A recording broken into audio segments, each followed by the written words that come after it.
Hello everyone, DM Johnny here from Dungeons & Dice, and today we're going to go over 5 awesome homebrew items that we created that you guys can just toss right into your games. Let's get started.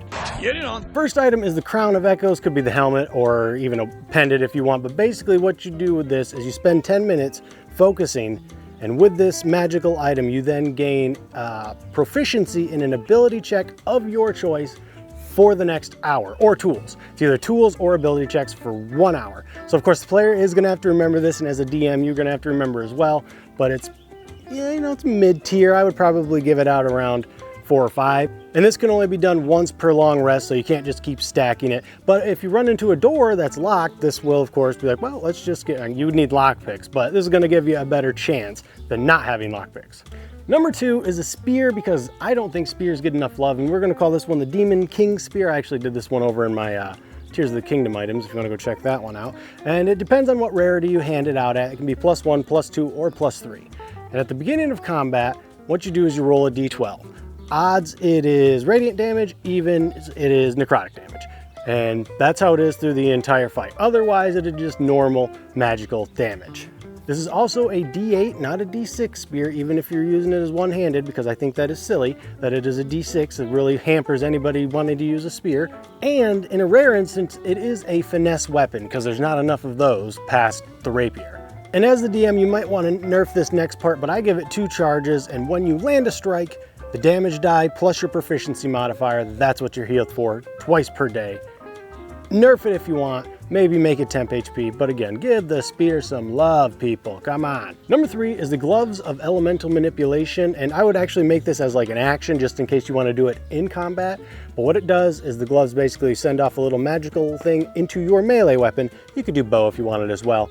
And then it will do an additional 1d6 of said element. And by elements, I mean either fire, lightning, or thunder, acid, and I'm missing one, aren't I?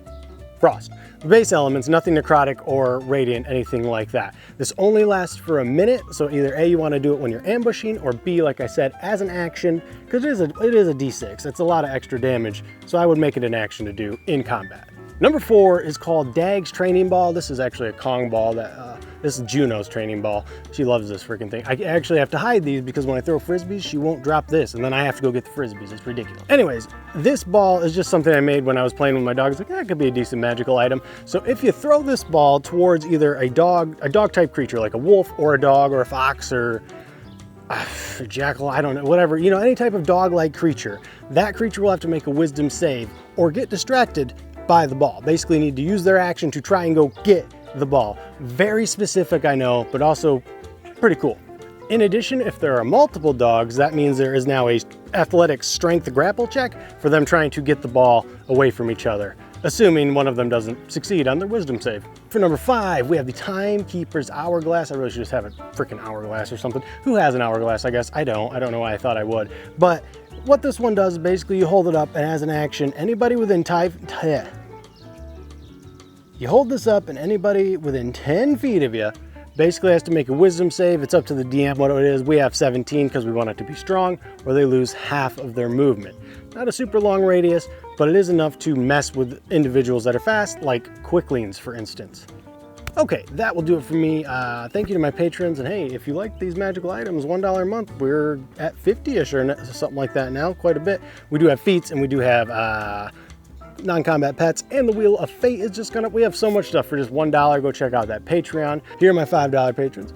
Thanks for hanging out, and if you liked what you saw and got what you needed, like, comment, subscribe. See you guys in the next video. Later, Gators.